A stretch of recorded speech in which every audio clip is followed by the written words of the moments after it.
had no idea that Madonna, when she was first starting out, called here and said, "Hey, will you play my song?" David Katz is my business partner and my good friend. He's been representing me in this world of broadcast for how many years now, David? 27. 27 years.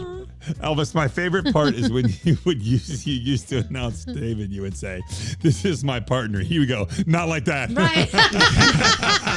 We still say that. Yeah, We've never had sex, but believe me, every month he screws me royally.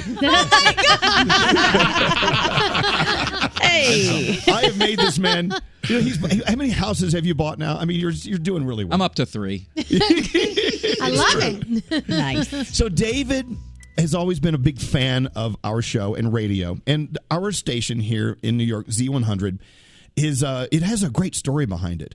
I mean, in 1983, this guy Scott Shannon, a good friend of ours, he turned this station. It was like a beautiful music station, and they turned it into a top 40 station. It was at a time where New York needed a great radio station. And it was so low rated, right, David? I mean, it was like number 14 in the ratings or something like that, right? It was far below that. There was nobody listening. I think I was 1983. I was a sophomore in college, and I vaguely remember Z100. But at that time, if I'm allowed to say it, I was listening to WAPP. Remember WAPP? It was the Apple, and they started that summer commercial-free the entire summer. Mm-hmm. Wow. But that's when Scott signed on with Z100. But it was not the Z100 that you have today. No. So they hired this this guy, Scott Shannon. He was doing the morning show in Tampa at Q105, I do believe. Right, Frog? He had this show called the Q Morning Zoo. Mm-hmm. And so Milt Maltz, the man who owned Z100, great, what a mensch, what a great guy. They hired Scott Shannon to fly to New York, a total hillbilly, this guy, to move to New York City and start a radio station. And everyone said, this is the worst friggin' idea ever. This guy knows nothing about New York. He knows nothing about anything. You're hiring this hillbilly to come up here to New York? So he started this radio station, Z100. And he said, "Good morning, everybody." He talked like that. "We're going to go from worst to first, and we need your help." And by golly, within a month or two, they took New York by storm, and Z100 became the number one station in New York and the world. Crazy. So Scott deserves a documentary. So we produced one. Talk about it, David. Tell them what we did. Well, it's one of the greater radio stories that have really never been told. I wasn't even aware of it until I heard that story. And yes, Scott came up from Tampa, and the first rating book came out very quickly after he got there, and they were dead last. If I remember correctly, 51st out of 51 radio stations. Wow! Yeah. And what he did was essentially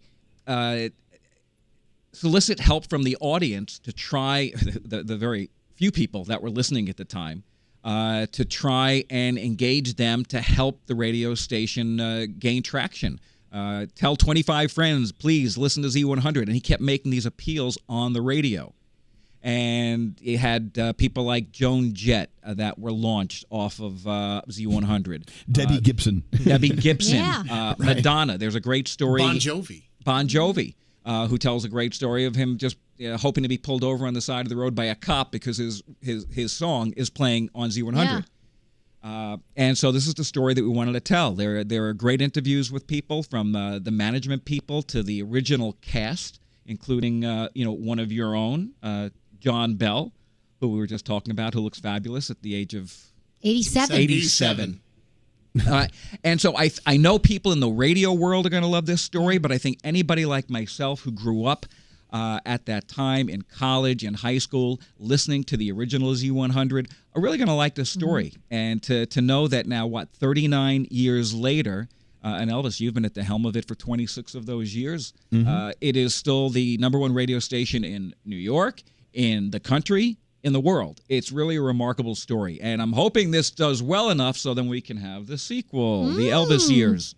Yeah, no, yeah. This story it's about really Scott Shannon and taking Z100 from worst to first, and it truly is remarkable. If you're a radio geek, you got to watch it. Oh. If you grew up in New York, you got to watch it. You know what was one of the coolest moments for me? I had no idea that Madonna, when she was first starting out, called here and said, "Hey, will you play my song? If you play my song, I promise you that I'll do something really big for you guys one day. I promise." And she did. But the fact that nobody knew who the hell she was and we helped her. She used to come up here in the middle of the afternoon and just sit in the lobby waiting for And to talk who to does that someone. remind you of? Lady Gaga, same thing for us. Yes, that's right. Now, so Z100 is it's more than just a radio station. It really is an institution. It's a way of life for us anyway. So if you want to see from worst to first, that's the official name of it. I hope you do. I hope you buy it so we can try to get our money back on this thing. All we want to do is break even, really. Oh, you paid for it. Yeah. Scott Shannon is the star of the show, and he still does radio across the street at WCBS. How can they find it, David? How do you find from worst to first? It launches Friday on demand, and it's every digital and on-demand platform where you buy such films like this. It will be available this coming Friday, February 11th. But where is that? Apple, Amazon. Yeah. All those technical things that I am not aware of. All the apps. Where you can purchase a movie on demand. iTunes. How much are we charging for it? I don't know. I think it varies by app. I thought it was something like $4.99 or $3.99, but I also saw $7.99 and $12.99. So maybe it's do me a favor. Find the app that charges the most and use that one. We'll send you a T-shirt if you do. Well, I just got to say, I got that. a chance to preview it, and I got goosebumps. I was like, because I didn't really know the story. I was 9 when Z100 was launched. Yeah. But even if you're a person, a child of the 80s or 90s, this is absolutely something that you would be interested in, and not just people in New York, just people who want to hear a great story of how this radio station came to be. Because we wouldn't be here right now if it wasn't for the beginnings of Z100. Scott Shannon started it up. He gets all the credit. Yeah, Frog. As you know, I grew up in Tampa, and so I remember being a little boy and listening to the Cube Morning Zoo and Scott leaving, and everybody in Tampa was so upset when he left to go to New York. It was matter of when you watch this documentary, the news stations, the newscasts in Tampa were all about Scott Shannon leaving and going to New York. Yeah, it was in like this a funeral documentary. And you know what's remarkable? They could not believe he was leaving, and it really was earth-shattering and groundbreaking. And so to watch this documentary is so much fun. What's that, David? Hearing Froggy talk about the news reports of when Scott was leaving Tampa, what I thought was remarkable was when Z100 made it from worst to first, that not just all of the local TV stations here in New York, it was one of their top stories. But, Scott was then called on to Oprah and on to Regis and Kathy Lee, and all of the national shows reported this story. It was such a big and unique story that it wasn't just a New York radio tale at that point. Yeah. So, again, it's called From Worst to First, and it will be available on all your streaming sources starting Friday. So please tell your friends to buy it, too. We really need to break even on this. Anyway, so thank you, Scott Shannon, for starting Z100, and thank you for listening to us, because no matter where you are in this country, it's because of this documentary and what unfolds in this documentary. We're here in your ear holes right now. It's pretty cool. Yep. Gandhi, how old were you in 1983 when Z100 signed on? -2. So you have no interest in seeing this stuff? No, at all. I think this is actually fascinating. I work here. This is part of my history now, whether I was here for it or not. And I hear you guys talking about these things all the time, and I think it's fascinating. So I'm super excited to watch it. Okay, and I think I got a sneak preview. Hey. Yeah, for free. Nate, what do you think?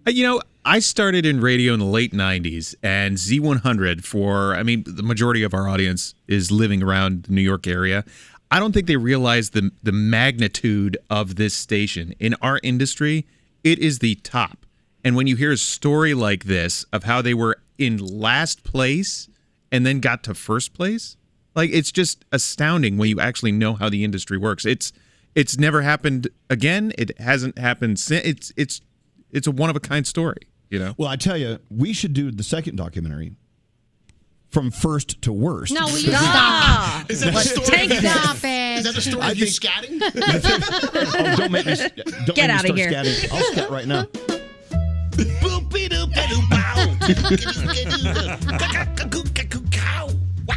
This is what keeps us up there. Look at David. David's like, I represent this guy. Look at that. And very proudly, Froggy. Anyway, so again, it's called From Worst to First. It releases Friday wherever you stream your content. Pay for it, please. Please. Z100. What an honor to work here. And we'll be gone one day, and someone else will take over. Yeah. And we're just here to keep the flame aglow. That's it. Yep. But they're going to fire us any minute now, probably. After the scatting. It's exciting.